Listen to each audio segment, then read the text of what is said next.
There were Nephilim on the earth in those days, and also after that, when the sons of God came unto the daughters of men, and bare children to them. The same were the mighty men of old, the men of renown. Genesis chapter 6, verse 4. Genesis chapter 6, verses 1 through 7 are some of the most enigmatic verses in the Old Testament. What do these verses refer to? Was there actually giants living on the earth at the time before the Great Flood? This period is often called the antediluvian period. Ante means before, and diluvian means deluge or flood. Many early Jewish writings and other ancient texts expound upon these verses. Josephus, the first-century Jewish historian, implies they are related to the Greek gods.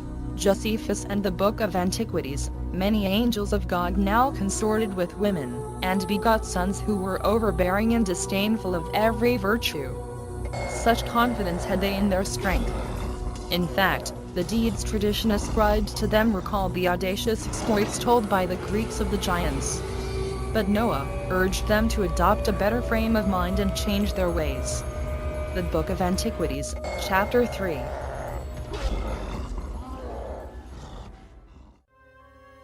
When people began to multiply, and daughters were born to them, the sons of God saw that they were fair, and they took wives for themselves of all that they chose. Genesis 6:1.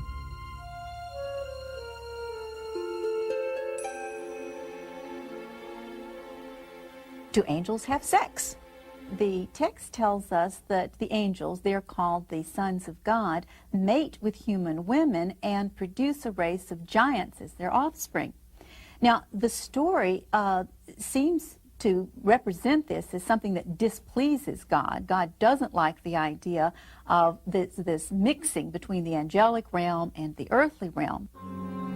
Multiply and face the earth, daughters were born unto them, but the sons of God saw the daughters of men, that they were fair. In other words, we have here the sons of God, B'nai Elohim, the angelic creatures of God, looked down on earth women and lusted after them.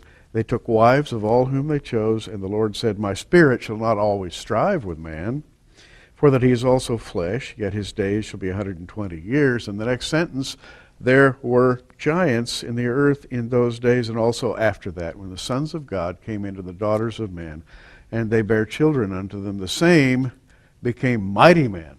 Those would be the titans of old, the Olympians, the Greek and Roman giants of mythology, except the Jews never believed those were mythological creatures. Josephus said that the Titans were one and the same as these mighty men mentioned in Genesis. Because we're taking the message right from the Word of God. Right. And Genesis 6 is just one passage that talks about the angels. The book of Jude, of course, talks about the fallen angels, talks about angels who kept not their first estate, but were kept in chains for the last day. So there's a dark story here, and what you've just told us right out of Genesis 6 is that these angels left their first estate in heaven. They obviously had a free will, and they came to earth and procreated with human women who they lusted after, who they found attractive. If you go into the ancient book of Enoch, it says, and of course Enoch is not gospel and not the canon of Scripture, but in the book of Enoch, which a lot of old-time historians valued greatly, it says clearly that these angels looked upon the women and their long hair, and they found that very attractive.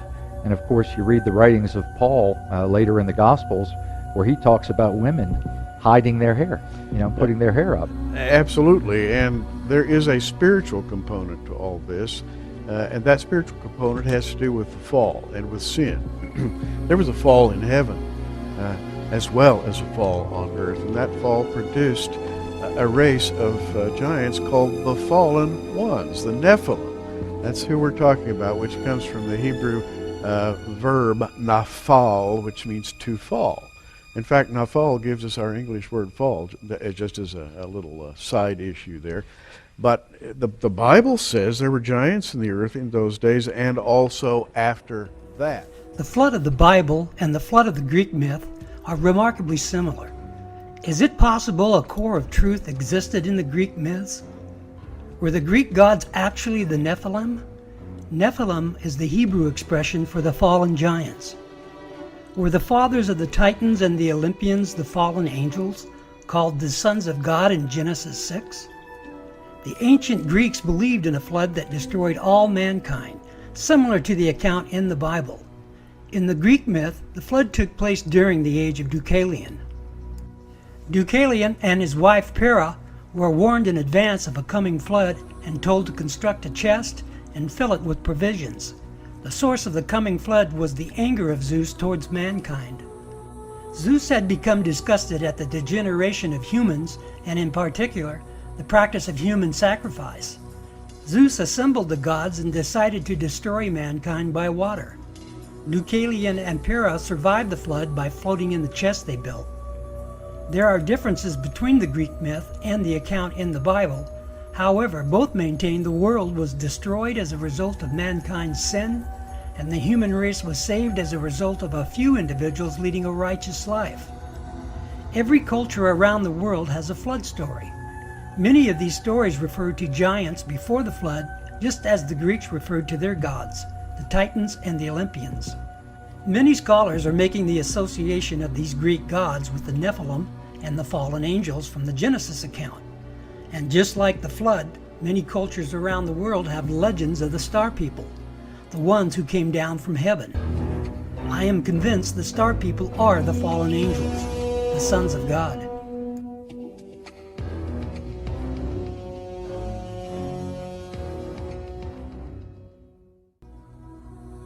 If you study classic Greek mythology, you run into the Titans. These creatures in the legends and the myths were partly terrestrial and partly celestial. They rebelled against their father Uranus, and after a prolonged contest were defeated by Zeus and condemned where? Into Tartarus. Do you see a parallel brewing here? I'm going to suggest to you that the legends of the ancient Greeks embody the truth of what really happened in the past, that there were these strange creatures generating hybrids that the Greek called Titans. And we see Zeus in many forms. We see Atlas and Hercules. Atlas and Hercules from Greek mythology were what would be called in the Hebrew Nephilim, offspring of an intermarriage between a god and a woman.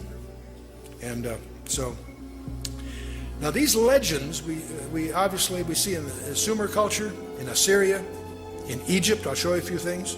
In the Incas, the Mayan, the Epic of Gilgamesh, in the Persian mythology, and certainly in the Greek mythology, which most of us as products of Western civilization are familiar with. Also in India, Bolivia, South Sea Islands. Every one of these cultures, and the American Indians, every one of these cultures have legends of the star people.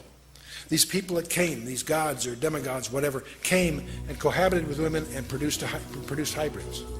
The latter days, in part, will be distinguishable because of the rise of powers that have been suppressed or repressed over the years, but in the latter days those powers will emerge once again. And one of our favorite verses has to do with some of the words of Jesus in Matthew 24, starting in verse 36, "But of that day and hour knoweth no man, no, not the angels of heaven, but my Father only.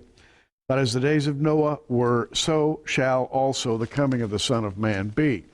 And what he's saying here is the days of Noah will be sort of transplanted into the latter day era. And you and I both believe we're seeing that right now. Absolutely. One of the, in my opinion, we're looking at the return of a Nephilim. It's a different incursion than what happened thousands and thousands of years ago. I believe, I call it the coming great deception.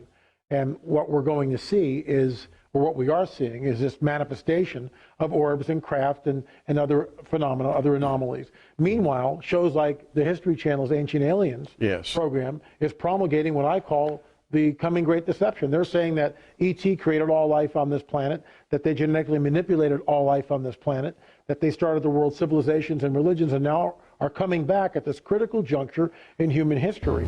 Well, Christians in the church better wake up to what is happening because this phenomena is real, burgeoning, and not going away.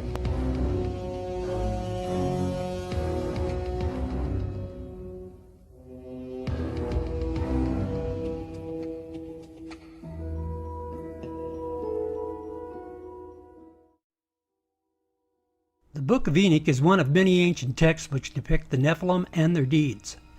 In 1947, a wandering shepherd stumbled on some writings hidden away in several caves near the Dead Sea.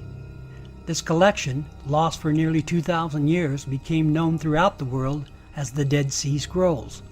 Included in the scrolls is a hidden book lost for centuries which told about fallen angels, bloodthirsty giants, and a warning for all humanity. This book gives an alternative and fascinating description of creation and the demise of man. It is an ancient writing filled with dreams and visions, a tour of heaven and hell guided by the angel Uriel. The Book of Enoch is named for the man who the Holy Bible says walked with God. And Enoch walked with God after he begot Methuselah 300 years, and begot sons and daughters, and all the days of Enoch were 365 years. And Enoch walked with God, and he was not, for God took him. Genesis chapter 5. The Book of Enoch begins with the warning to all humanity. A divine judgment has been rendered and sentence will be imposed. God tells Enoch that all life on earth will be destroyed in a violent flood, and with the story in Genesis, God blames this evil on the sons of God, angels who lusted after the daughters of men. These angels are sometimes referred to as watchers. They keep constant watch, and they decide one day, about 200 of them, that they're going to descend to the earth. They would like to very much make contact with these mortal women. The Book of Enoch was an expanded story of the mysterious giants, the sons of God, and the daughters of the earth, spoken of in Genesis chapter 6. Anytime you read the book of Genesis, there are all kinds of unanswered questions. Suddenly, there is this quick few verses at the beginning of the flood story about giants in the land that come from the sons of God mixing with the daughters of the earth. And you stop and think, wait a minute, what's this all about?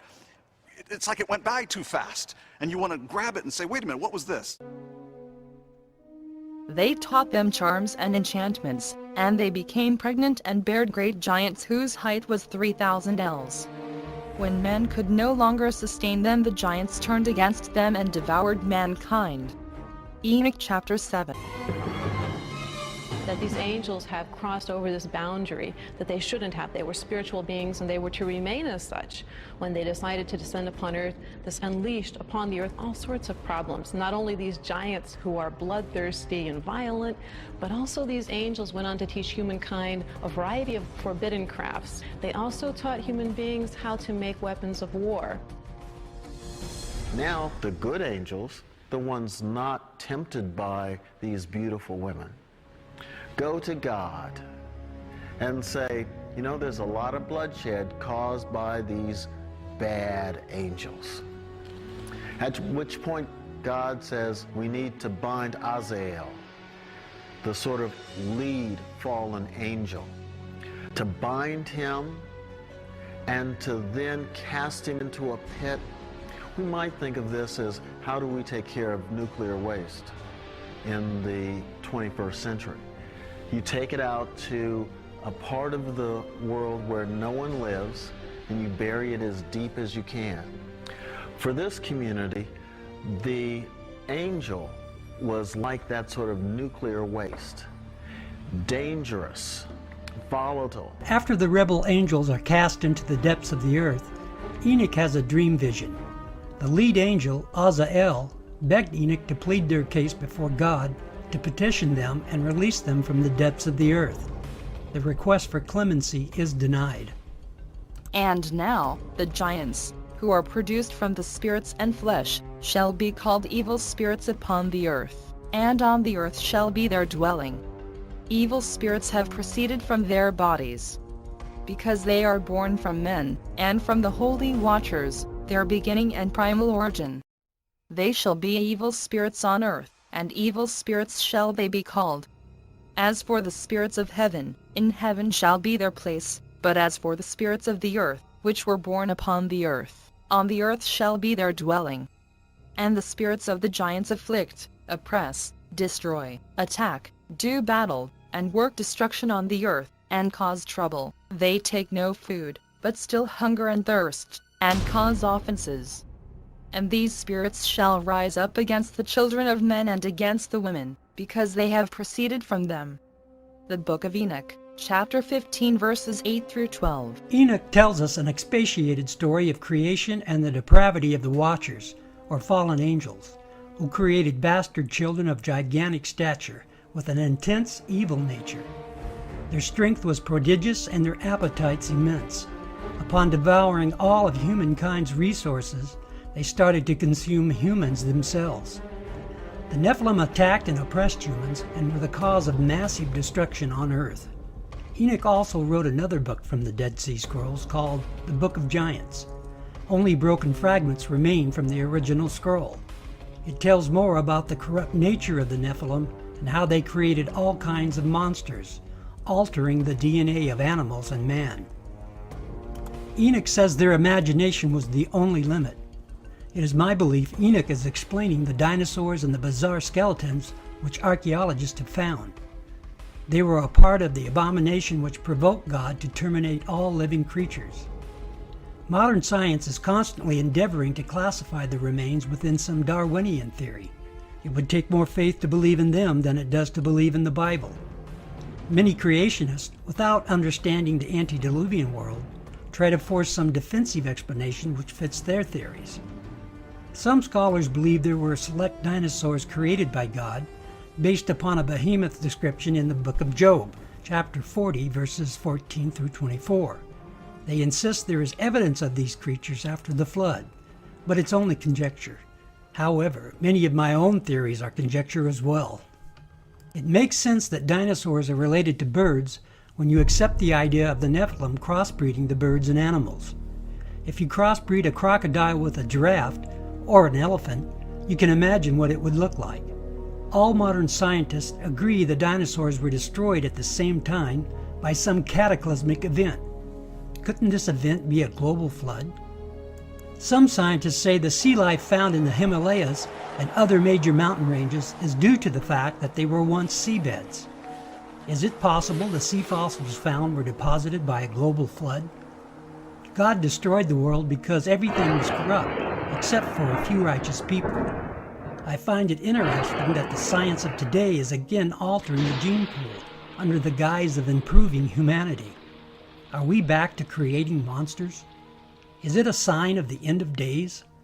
Jesus said the end of days would be like the days of Noah, and the altering of DNA certainly qualifies us with the time of Noah. The Nephilim on the earth in those days. Other translations say the word giants, which is somewhat of a, I mean, they were big, but they weren't called giants because they were big. They were called gegenes, or they were called Nephilim, because they were fallen ones, and they were the progeny of fallen angels and women. And what's so interesting is that every ancient commentary, whether it's Philo, Josephus, the Book of the Giants, the Genesis Apocryphon, if you look at the Aramaic Targumim, all of these are saying that very thing, that it was angels, fallen angels, that came down and took women, and they created this hybrid race. So Satan was trying to destroy the seed, but God, of course, preserved the seed so that when Mary came on the scene, then the Holy Spirit overshadowed her and placed the other half of the needed seed in there, so that it was through Mary's seed, through her gamete, her 23 chromosomes, and the combination of the Holy Spirit giving 23 chromosomes, which would then produce the zygote into which the Lord Jesus, was incarnated into. Man can now peer into a single-cell organism, transplant DNA, research deep space, and create computers capable of processing 1 million bits of data in just nanoseconds. All of our achievement in technology has done nothing to promote our morality. We can be a very corrupt and arrogant people. The Bible's narrative of sin has been the best explanation I have experienced. It brings to light the dark nature hiding in all of us. The good news is the Bible provides a way to overcome.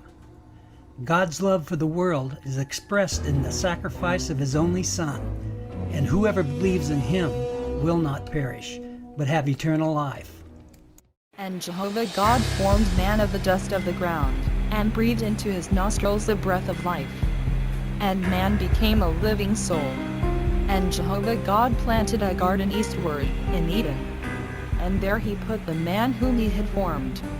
Genesis chapter 2 verses 7 and 8. The Bible tells us the Garden of Eden was the intended habitat for man. Because of the original sin of Adam and Eve, they were cast out.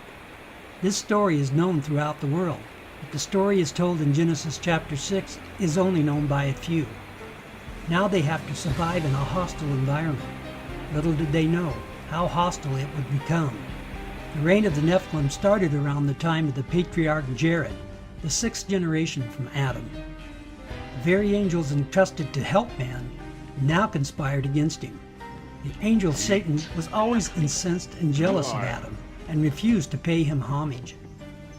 Now a group of conspiring angels mated with earthly women, and these women bore the Nephilim. God's creation became an abomination. As we have already heard, these giants were bloodthirsty and made themselves to be gods. The book of Giants, written by Enoch, reveals part of the story and elaborates on the exploits of the giants, especially the two children of Shemi-Hazo, Oya and Heya. Since no complete manuscript exists of the giants, the exact contents and order remain a matter of guesswork. Most of the content of the present fragments concerns the giants' ominous dreams and Enoch's efforts to interpret them, and to intercede with God on the giants' behalf. The book of Giants, like the book of Enoch, tells us how the Nephilim altered the DNA of animals and man, creating all sorts of monsters. The Greek myths of the Minotaur, Satyr, and Centaur take on new and more realistic perspective. There are scholars who now believe the dinosaurs are the result of this genetic manipulation. I believe it to be the best explanation of all the theories I've considered. There are many aspects of the dinosaurs that just do not fit into the scheme of this world. As I already mentioned, some scholars believe certain dinosaurs were created by God, based on the verses in the book of Job. I admit it's possible, but I'm still not convinced. We now have an overall picture of the time period. Since the time of Jared, the sixth generation from Adam, humans and animals were now subjected to the will of the fallen angels, the Nephilim giants, and their hybrid monsters. There is new evidence indicating that man was indeed walking with dinosaurs. This entire century, we've been told that dinosaurs existed millions of years ago and became extinct before the arrival of man. I find these theories, which are based on Darwin's theory of evolution, absurd and shameful. Scientists and educators have gone to great lengths to keep out the creation story from schools throughout the United States. The public educational system's use of separation of church and state is exactly what our forefathers were trying to prevent: governmental dictation. It was never intended to separate God from government. The founders wanted to preclude what they experienced in Britain, where the government created a single domination to the exclusion of all others. There is corruption in our educational system's agenda and their selected scientific methods. In the end, they did not keep out religion in schools. They replaced Christianity with their own substitute, the theory of evolution. That's right, the theory of evolution is indeed a religion, with man in charge of his own destiny. Most scientists are now concluding that Darwin's theory does not stand up to modern biological standards. Now that we are able to see and understand the complexity of a single-cell organism, which Darwin could not, we know he was wrong. There is a petition signed by 600 professors from the top universities throughout the United States to stop teaching Darwin's theories. In the 19th century, when Darwin was alive, scientists thought that the basis of life, the cell, was some simple glob of protoplasm, like a little piece of jello or something that was not hard to explain at all. But with the hard work of science in the 20th century, we've seen that the cell is far from simple. It's got very complicated molecular machines and things that are very resistant to Darwinian explanation.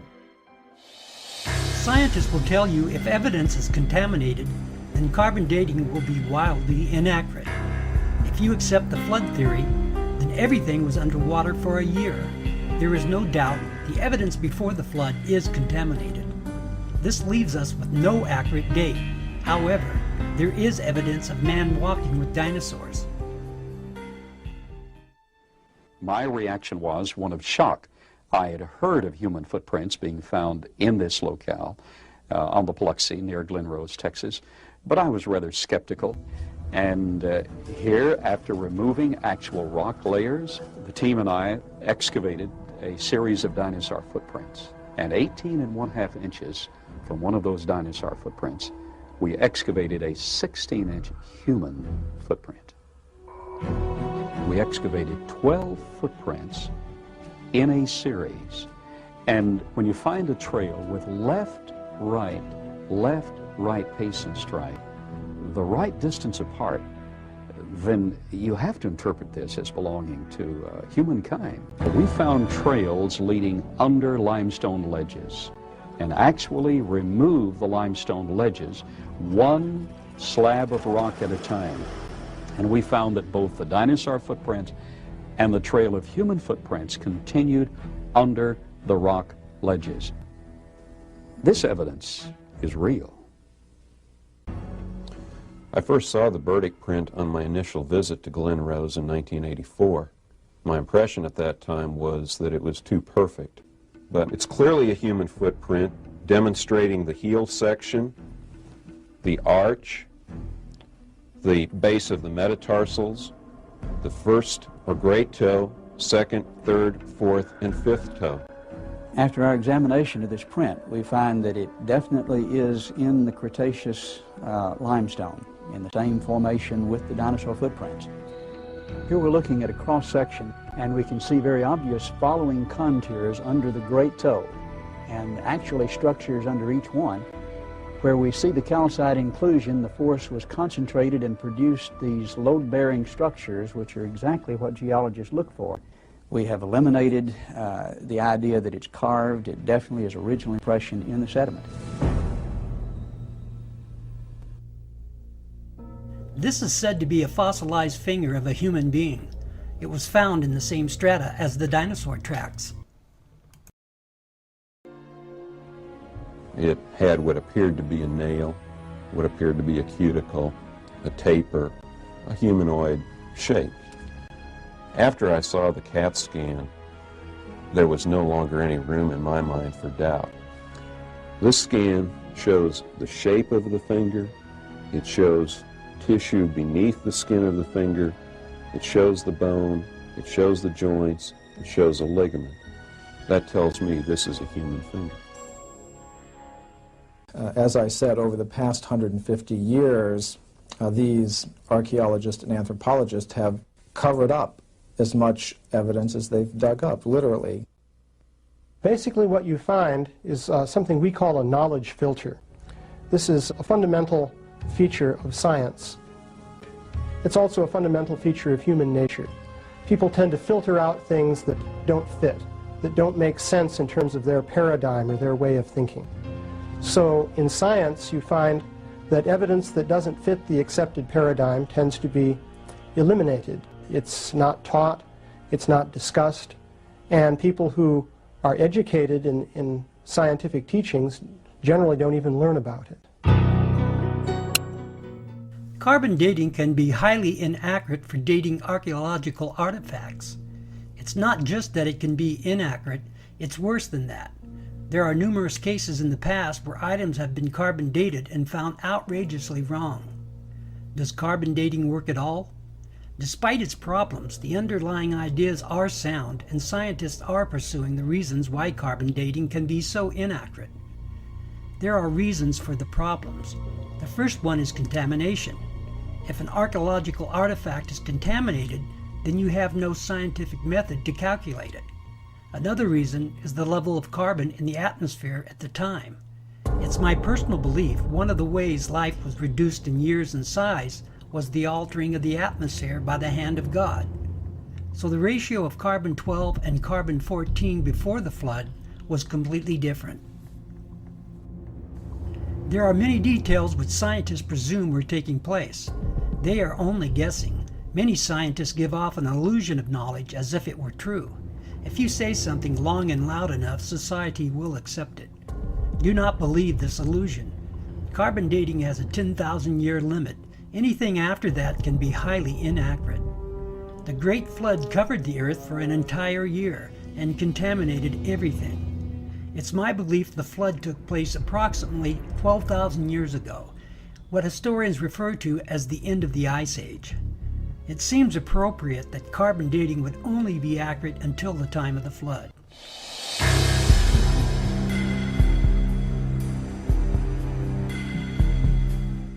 Is there evidence of giants on Earth? The subject of giants is probably not for everyone. It seems to be a subject for certain scholars and a few believers. There is also a mysterious spiritual principle involved. This is probably why most people do not understand, perhaps for hidden reasons. Just like a psychological puzzle, you must develop the right perspective to understand it, or it looks like foolishness. My research is based on faith in the Bible, a core of truth in early Jewish writings, other ancient texts, and existing archaeological artifacts. The ancient cultures of our distant past were not simple-minded, as we have been led to believe. They were highly intelligent in mathematics, physics, engineering, and astronomy. Where did this information come from? The following clips are about a few ancient sites and their myths. According to ancient Chinese legend, over 100 pyramids discovered in China are the legacy of extraterrestrial visitors. When local villagers were asked about the pyramids, they said the ancient giants constructed them. When they questioned a custodian of a local monastery, they were told, according to records housed in the monastery, the pyramids were said to be at least 5,000 years old. One can only guess at their real age. Did the antediluvian giants build these pyramids, or was it the post-flood giants? They said the pyramids belonged to the old emperors who reigned in China, and the emperors always stressed the fact that they were not from Earth. Rather, they were descendants of the sons of heaven, who roared down to this planet on their fiery dragons. It is interesting the custodian used the phrase, sons of heaven. This is the terminology of Genesis chapter 6, verse 4. These pyramids tell us about the presence of giants on Earth, whose fathers were the sons of heaven. These pyramids were aligned astronomically, and this astronomy was common in other structures throughout the world. Teotihuacan, the city of the gods, is just south of Mexico City. The largest pyramids are the pyramids of the sun and moon. They were said to be built by an early race of giants from the first world. After the completion of the pyramids, these giants turn into gods. According to Aztec myth, all of the gods sacrificed themselves for mankind. This causes the government to be established and the birth of the Aztec civilization. Once again, we see pyramids built by giants who considered themselves to be gods. These gods instructed the people to sacrifice humans to please them. The early Jewish writings expound upon the Genesis verses and describe many more details about the cannibalistic Nephilim, and we can see their bloodthirsty traits carried out here. These pyramids, like those in China, were built by giants and had astronomical implications. As a matter of fact, this whole complex is a reflection of our solar system. Were the Nephilim trying to duplicate the Giza Plateau? In my books, The Middle of the Earth and the Messianic Temple, I present my evidence concerning the Giza Plateau in Egypt. I concluded the Giza Plateau is the middle of the earth as described in early Jewish writings. It was intended as a witness and sign for the one true God. Through the ancient historian Josephus, I explained the Great Pyramid as one of the pillars of Seth, which was to be an astronomical record for all future generations, including us. The Nephilim were perverting all of God's creation and were attempting to replace God. We see that plan being carried out here at Teotihuacan. The city represents astronomical pyramids, temples with bloodthirsty sacrifices, and was built by giants.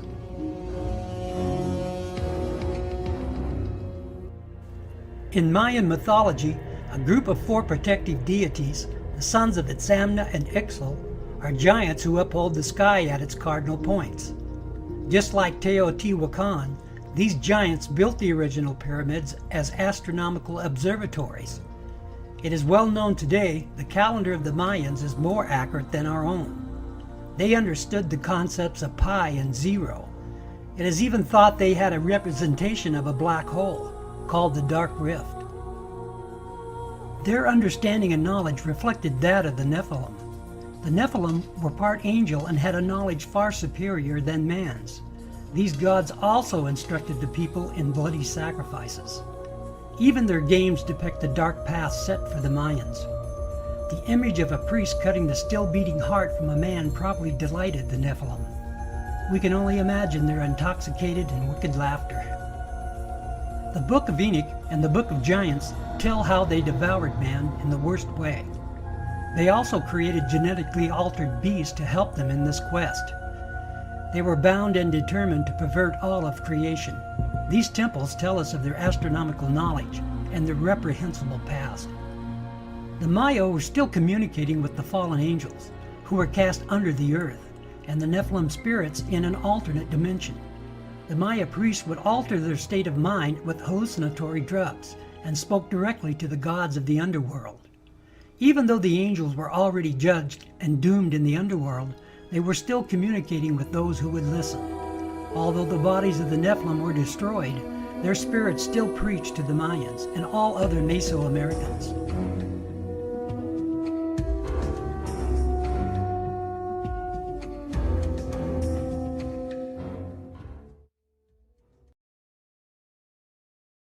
Many researchers believe the ruins of Tiwanaku, situated only 12 miles south of Lake Titicaca, is the oldest city ever discovered on Earth.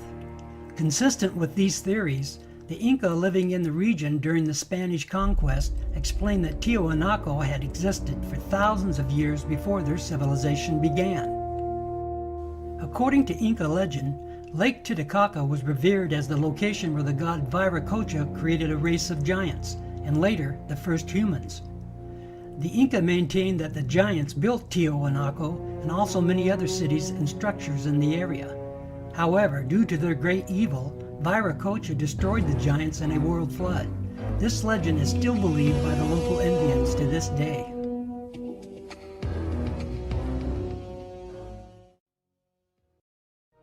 The facing stones of this site are perfectly set with no mortar.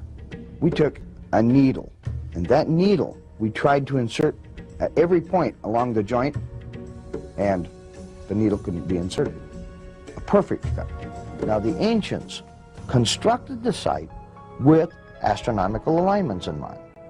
As the sun rises each day, it moves along the horizon and arises in a different spot.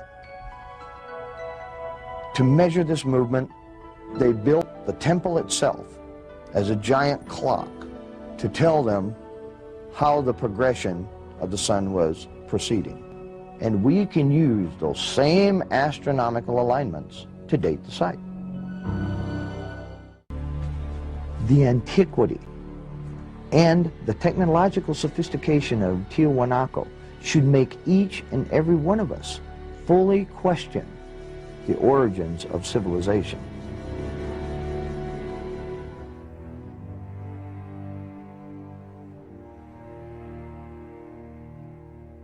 Giants also figure in the mythology of Stonehenge, one of the most famous structures in the world.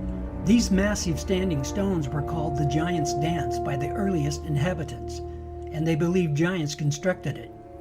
Stonehenge is an astronomical observatory, mapping the solstices and the equinoxes. It is also believed to be a place of sacrifice. Who actually built Stonehenge and how they did it are enduring mysteries. Do these legends contain a core of truth? Was it built by giants? The spiral-shaped Gilgal Rephaim is located 20 miles from the Sea of Galilee. Constructed of an estimated 40,000 tons of loose rock, it is remarkably reminiscent of Stonehenge. Both of these megalithic structures are considered astronomical observatories, and both were said to have been built by giants. However, in Gilgal-Rephaim, there is biblical evidence. Israeli archaeologist Daniel Herman is investigating a newly opened grave. This is a tomb of someone obviously a very powerful man.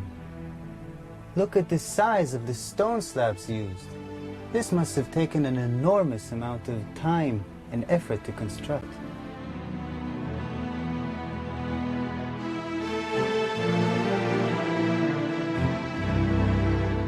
When the Israelites came here and wrote their Bible, it was already here. They saw it. So they have documented the identification of the site by saying that this region was ruled by Og, king of the Bashan. Og is described in the book of Deuteronomy as, and I quote, "For only Og, king of Bashan, remained of the remnant of the Rephaim." Rephaim is Hebrew word for giants.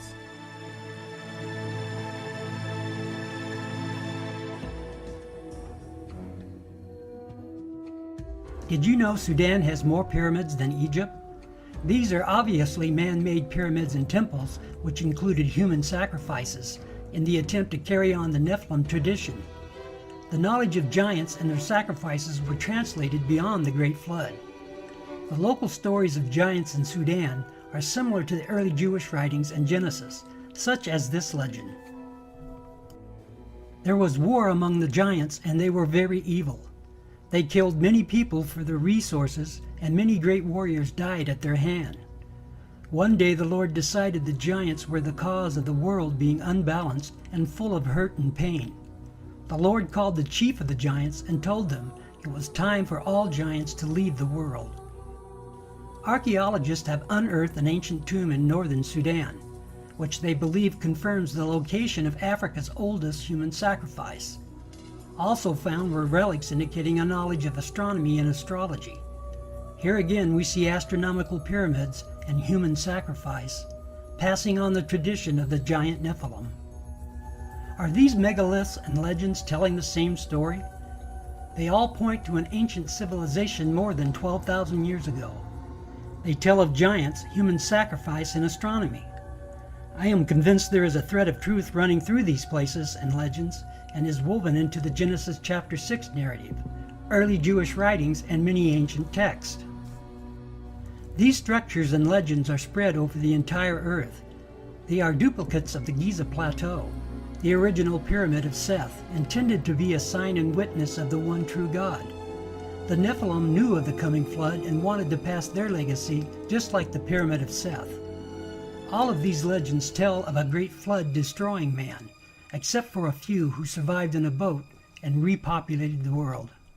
There are many more legends of giants around the world, such as the island of Malta, the giants of India in the Mahabharata, the giants of good and evil described on the walls of Angkor Wat, the story of the Sumerian Gilgamesh, the American Indian legends of giants, the Norwegian tales of giants, and many more which I could not include. For a comprehensive list of the ancient texts describing the Nephilim and the Watchers, visit my website, www.thenephilim.us.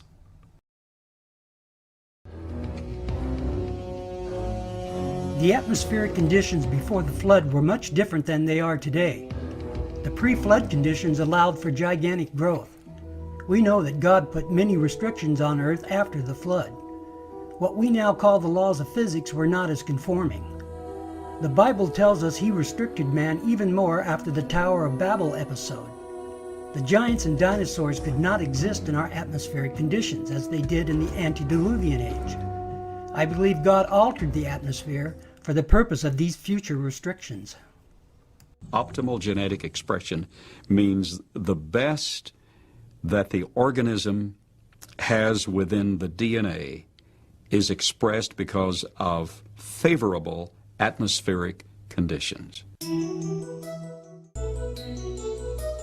Under these described conditions, plants and animals would live longer, be much larger, and that's precisely what we find in the geologic column, in the fossil record. Plants were much larger. All living systems were larger. We have animals that today have an 8 or 9 foot stature with a 16 to 20 foot stature. We have insects such as the dragonfly. Today, the dragonfly has perhaps a 4-inch wingspan. In the fossil record, his counterpart, Meganeuropsis, had up to a 5-foot wingspan. Everything was larger in the past. I'm of the opinion that under better atmospheric conditions, people were living not only longer, but they were taller, much taller.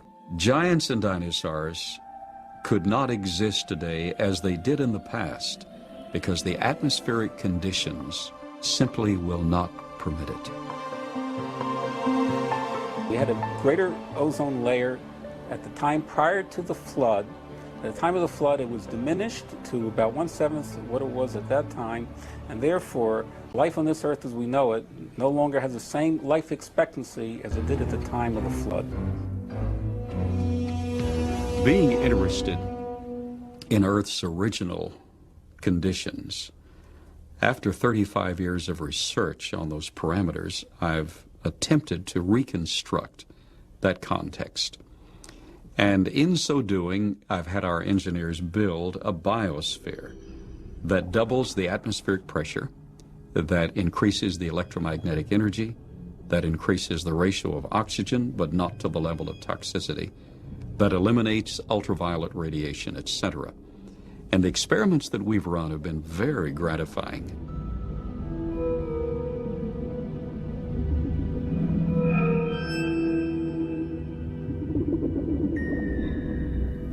In our controlled scientific experiment, we have measured the effects of a pulsed electromagnetic field on biological systems.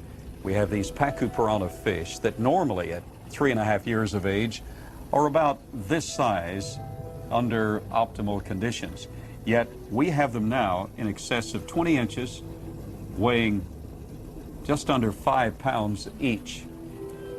Under these controlled conditions, we have succeeded in producing giantism at an accelerated rate.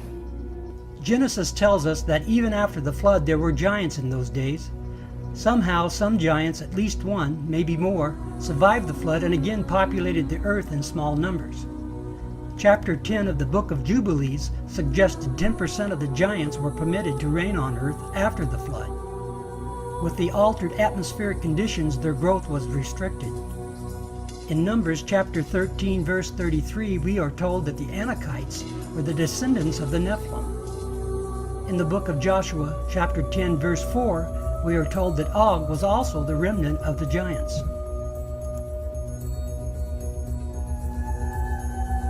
Mass graves of giants were opened. Some of the men 8 feet tall, some of the women 7 feet tall, some records of men 10 feet tall, and extremely large skulls. And extraordinarily, some of these skulls had horns, some had extra rows of teeth, some had other what we would call anomalies, but they were extraordinarily large skulls and extraordinarily large people. A number of mounds in the Midwest in America were excavated starting in around 1850. And in many cases, they would find skeletons of people who were in excess of 7 feet tall. And in many cases, they had double rows of teeth, as well as, in some cases, 6 fingers on each hand and 6 toes on each foot. The one that was found in Bridal Veil Falls, California by a group of miners, first they found this wall with very intricate hieroglyphics. They assumed that they were finding gold behind the wall. They broke it down and they found this woman holding a child covered with fur and a strange kind of dust. The same tall female mummified remains have been found in Texas. They have been found in Death Valley. They have been found in other parts of California. Archaeology at that time was in a heyday. There was everybody that had a shovel was out trying to find something. But what's interesting is that the finding of these giant mummified bodies and giant fossils and bones. Really, you can't pin to any particular location. They were finding them in Greece, they were finding them in Italy, they were finding them in the Middle East, they were finding them in America. And even if you write off a few of those as perhaps a hoax or a misinterpretation of something else, you're still left with a tremendous amount of evidence to show that there were these giant beings at some point walking the earth.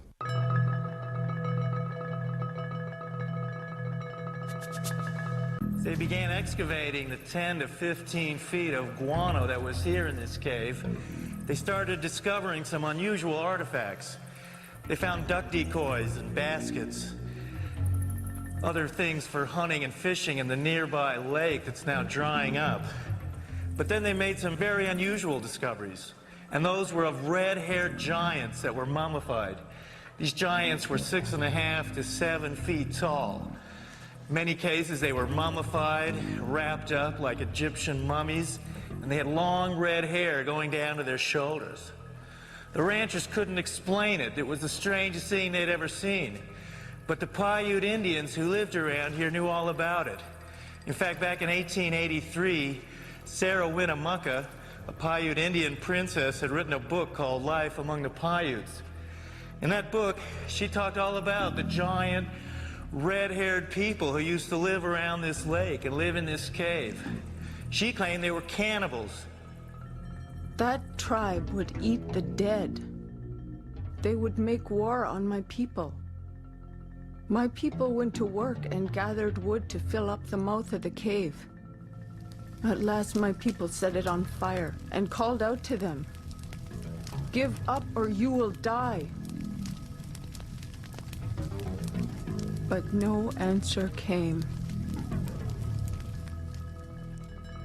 I think the world looked like the cities we see in Machu Picchu, Tiahuanaco, Sacsayhuaman. I think it was a world peopled by giants who structured their buildings out of massive building blocks, 500-ton, 250-ton blocks. The architects are that race or those races who built all the megaliths in the old world, the pyramids, Stonehenge. They are the people who walked before us, the ones who inhabited this world before we did. We have called them gods. We've sometimes called them giants. They left their handiwork behind, and we have not been able to duplicate it. We've only reached the point now where we can really appreciate it. In Lebanon, 44 miles from Beirut, are the imposing ruins of Baalbek. There is mention of this place in the Old Testament, the Book of Kings. Baalbek in particular is a very good example. That has the trilithon. Those are the largest stones in the world ever used for construction. They're so large we don't even know their actual weight. Those stones were somehow quarried, moved 5 miles, lifted 25, 30 feet in the air, and placed together so closely that you can't fit a razor blade or a piece of paper in between them. We have no idea how they did it. We don't have a crane in the world that can lift weights anywhere near what those things are. According to Arab tradition, the earliest temples here were created after the flood by a tribe of giants for the biblical king Nimrod. It seems quite clear because of the references in Genesis and later on the book of Numbers and also in Deuteronomy, which are all fairly consistent with each other, that there were gigantic beings that seem to stem from pre-flood era. The conclusion in the tradition seems to be fairly clear that gigantic beings were existing at one time, and that as human history developed, or physiological, emotional, spiritual changes took place, those beings who survived seemed to be of a smaller gene pool. But the possibility that there were other strands of humanity, as it were, seems to be almost explicitly stated in the Bible itself.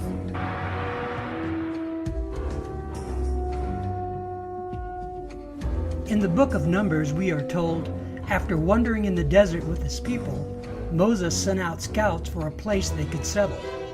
The scouts went north to Hebron. On their return, they reported, "All the people we saw there are men of gigantic size. We felt no bigger than grasshoppers. and that is how we look to them. If we look at Scripture, there were giants in the earth in those days. And if we take that literally rather than symbolically, that there were simply men of great powers and extraordinary abilities, then we could say that the first men, the first humans, were giants, or we could theorize that these giants came from somewhere else and used Earth as a colony. This colony was the conception of the Nephilim.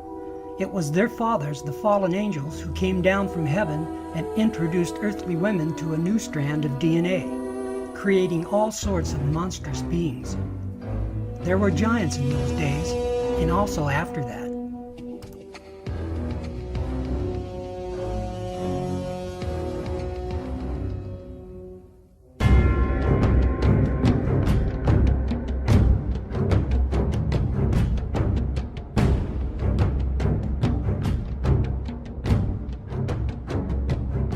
In my research of ancient civilizations, I was surprised to find these bizarre elongated skulls in Egypt, throughout Africa, Europe, Russia, South America, on remote islands, and indeed all around the world.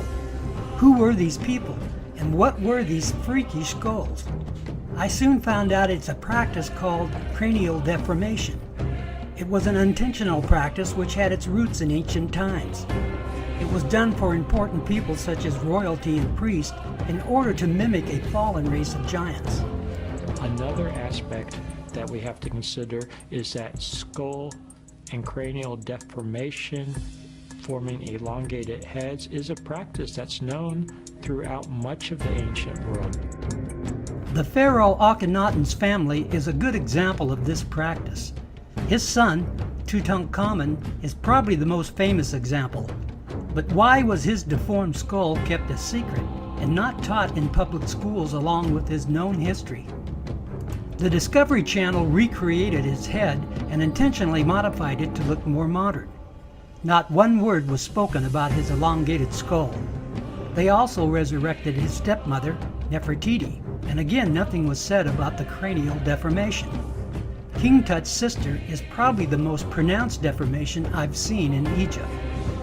The Discovery Channel chose to filter out this information simply by ignoring it. It seems our public school systems have the same mindset. It's like the elephant in the living room. How can you possibly ignore something so bizarre? As I said, over the past 150 years, these archaeologists and anthropologists have covered up as much evidence as they've dug up, literally. Basically what you find is something we call a knowledge filter. This is a fundamental feature of science. It's also a fundamental feature of human nature. People tend to filter out things that don't fit, that don't make sense in terms of their paradigm or their way of thinking. So in science you find that evidence that doesn't fit the accepted paradigm tends to be eliminated. It's not taught, it's not discussed, and people who are educated in scientific teachings generally don't even learn about it. It's not necessarily a deliberate conspiracy in the sense of some people getting together in a smoke-filled room and saying, we're going to deceive people. I discovered this practice was actually an effort to carry on the traits of their gods. But who were their gods? They were a race whose fathers were fallen angels and their mothers were earthly women, as explained in Genesis chapter 6 and many ancient texts. The Bible refers to them as the Nephilim, the fallen ones. The Mayans credited Kukulkan for their knowledge of astronomy. He was a giant all-knowing god and bore no resemblance to the dark-skinned Mayans. The Maya described Kukulkan as a tall Caucasian man with long flowing silky white hair and beard and blazing deep blue eyes. He was said to have an elongated skull, and in fact, the Mayan women used to strap boards onto their infants' developing skulls to elongate the skull, and we have artifacts of this nature. The question was, who was Kukulkan? Kukulkan was from the race of the Nephilim, just like the Titans and the Olympians of the Greek myths. Cultures all around the world have legends of the star people, the ones who came down from heaven and created a race of giants. In Sumeria, they were called Anunnaki. We know them as fallen angels, called the sons of God in Genesis chapter 6. When people began to multiply, and daughters were born to them, the sons of God saw that they were fair, and they took wives for themselves of all that they chose. Genesis 6:1.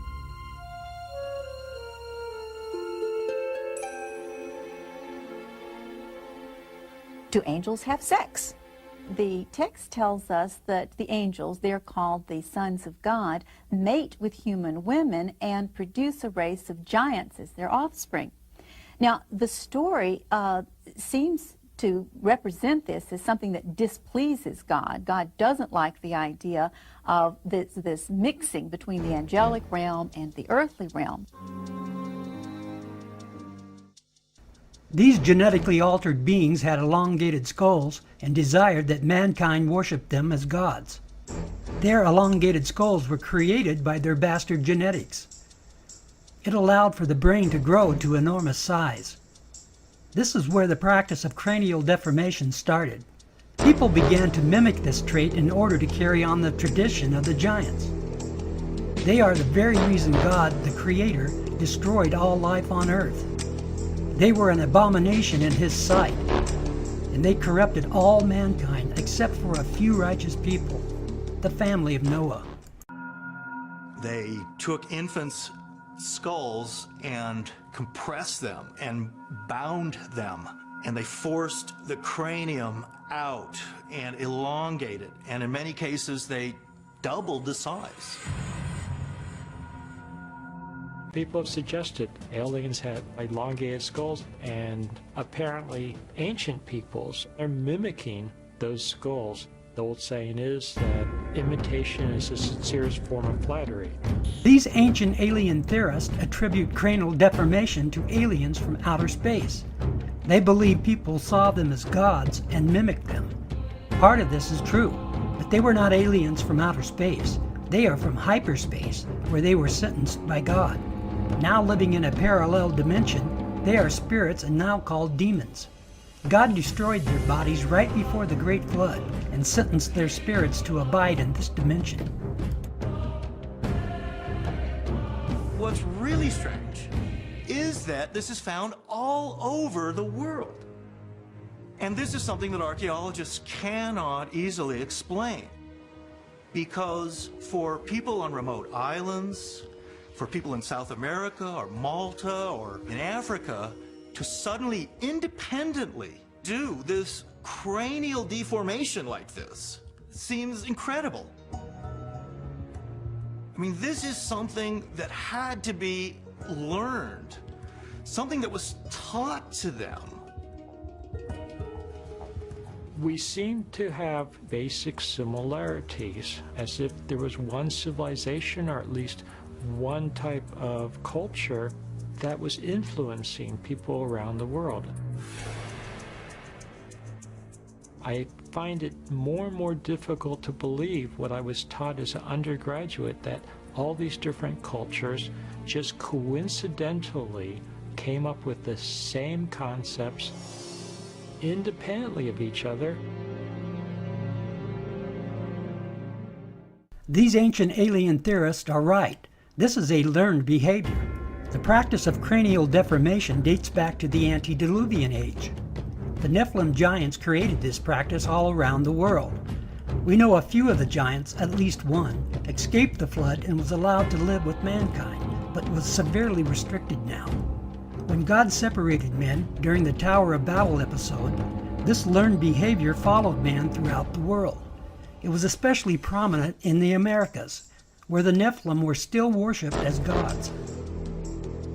The Paracas History Museum in Peru has one of the largest collections of elongated skulls. The Incas created some of the most deformed ones. These skulls are testimony to our ancient past and the bizarre story of the Nephilim. Something most people can't accept because it defies what they have been taught. God destroyed the Nephilim's bodies because of the corruption and rebellion. He also brought judgment on their fathers, the fallen angels. These skulls should serve as a reminder of a disobedient race and their eternal judgment. Christ is returning for those who love him.